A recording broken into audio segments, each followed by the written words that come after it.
I'm Sophie. I'm Maddie. And we are currently standing in the herb spiral at the Community Ecology Institute at Freetown Farm.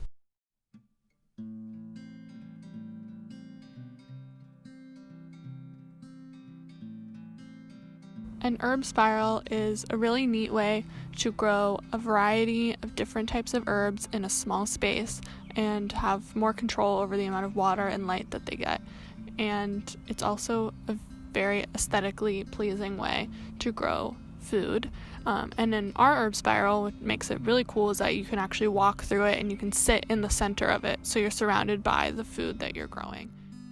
We decided to include these specific plants in the herb spiral because these mint plants were volunteers up at the front, and they were being removed to create a space for a rain garden. So what we're doing right now is we planted them in each cinder block until they establish and get big, and then we're hoping to condense them and plant a lot more different herbs around the spiral so you can walk through and have different signs and see the different herbs. But right now it's predominantly mint because those were the volunteers around the farm that we transplanted.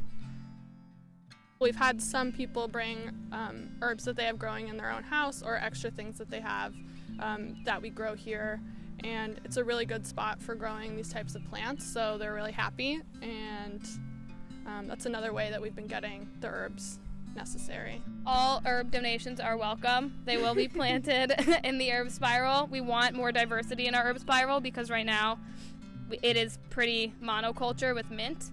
But that the end goal is to have a bunch of different kinds of mint, a bunch of different kinds of herbs, all growing next to each other in these cinder blocks.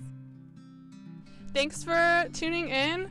We hope to see you guys come volunteer or hang out or just check it out and see how you can help, or even just walk around and enjoy yourself. It's a great place to be.